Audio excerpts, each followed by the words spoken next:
In the 1950s and 60s, British pop artists became fascinated by what was happening in America. They were really influenced by the rise of consumer culture and the proliferation of convenience goods and how they were advertised to the public. We went over to the Museum of Brands to look into the history behind that consumer culture. Thank you, Miriam, and welcome to the Museum of Brands. And my name is Alice Kane, and I'm the curator here at the museum in London. So we have everything here from toys to televisions to food packaging and everything you can imagine in between. I think it's a wonderful place to be able to come and look at the lives of some of the pop artists that are on display at Pallant House Gallery, and looking particularly at their childhoods, the times of austerity during the Second World War, and then finally the explosion of popular culture in the 50s and 60s. So please join me on our walk through the time tunnel. So welcome to the Time Tunnel, which is the permanent collection of the Museum of Brands. I thought it was probably a good place to start in the 1930s, as many of the artists would have been children at that point. And I think it's also really important to note that many of the brands that we associate maybe more with later time periods are actually invented and would have been available to the artists in this period. When we're thinking about the images that we often see and associate with the pop art movement, actually we can look back in time and we can see that they're referring to things that they grew up with themselves. If we walk through a little further into the time tunnel, we can see the 1940s. The major story here is the Second World War, and particularly I think in terms of the packaging and the design that would have been seen by the artists at the time. Everything becomes very austere. Obviously there was food rationing, but also in terms of the actual packaging of food, everything was shrunk down. Labels were shrunk down, no inks were used, there was lots of recycling, people were encouraged to return things. So there's a very different way of living, a different way of using goods. Advertising completely shifts at this period as well, the messaging shifts. So we can see again that there's a very austere vision of what Britain looked like at that period. That immediately almost changes after the war ends, and there's a new sense which we can see particularly in the Festival of Britain in 1951. We have a case here that shows this sort of vision for tomorrow, this optimism that was creeping in not just to the artist, but to Britain in general, and they were picking up on that and reflecting that.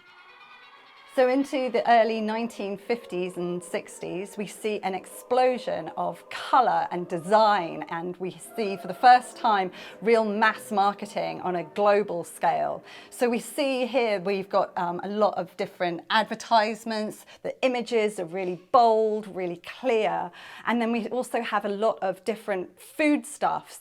The food obviously is now refrigerated, so in terms of technology, a boom in technology means that everything that you once needed to have delivered to you, you can now go to the supermarket. The grocery store is a really big, important place, obviously, for pop art, and we can see here we've got a great example of different goods on display. We also can see the amount of toys, the explosion of toys and games, and different types of music too. Music becomes a really important, again, the technology of the jukebox, creating a whole world of sound that people had never had access to in the same way. So again, we have a completely different and new type of modern way of life, and that's really reflected in a lot of the design and the way people's homes were looking. What's also really important here, I think, in terms of influence for some of the pop artists are the portrayals of women, particularly in the adverts. So we can see here some really strong images of women. The shift from the 1940s to the 1950s and the role of women is really well explored here in the advertisements. We can also see the influence of space and space travel. So the toys that were being marketed to a lot of children at the time were heavily reliant on visiting the moon and traveling in rockets. And obviously that was a big influence on Eduardo Paolozzi, for example. So now we're in the 1960s, where art really has entered the mainstream. It's the only part of this museum where we actually have, I would consider, a real artwork, the album cover for the Beatles' Sgt. Pepper's, as made by Peter Blake. And obviously at this period of time, everything really has collided together. The mass media, the music, the style and fashion of the swinging 60s has exploded into a whirlwind of colour and a whirlwind of design. So what we can see here as well is that artists had moved into the world of the sort of more everyday. Lots of artists were working with musicians and vice versa. There was a real sense of hope and optimism and really creating a new type of world. And I think at this point, really, it's good to look at maybe some of the objects that are actually on show in some of the paintings at Pallant House. So some of the objects that have been painted by the artists in the exhibition at Pallant House, we actually have some of the real life examples here. I think particularly interestingly, the scale here of the Thai food tea that is being painted by David Hockney. As you can see, it's actually a very small packet of tea, and of course Hockney has blown this up into a kind of unbelievable, mega gigantic size, and really makes this very familiar everyday object somewhat strange. The interesting thing about the 1960s Thai food tea is that actually it was a new design of packet. So the tea had previously, from the 1920s to the 1950s, been presented in a very grey scale, and this new injection of colour comes in the 1960s. Hockney sort of picked up on this sort of new revolutionary idea of design at the time in that painting. The next items that we've got are from the painting by John Bratby. These are obviously in his still life painting, and what we can see here again is that we've got Saxosalt, which is a very historic brand, and actually this particular 1960s tin again had a bit of a design change from the original from the 1920s and 30s, and also we have the American brand of Kellogg's, which is obviously, you can see here, he paints from the side in his painting.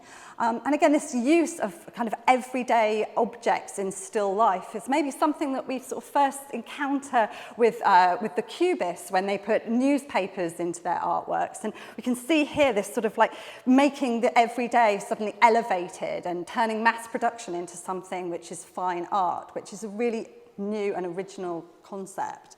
We've also chosen some objects which I think Eduardo Paolozzi would have been very familiar and fond of. We've got a couple of 1930s Minnie and Mickey Mouse figures here from a board game.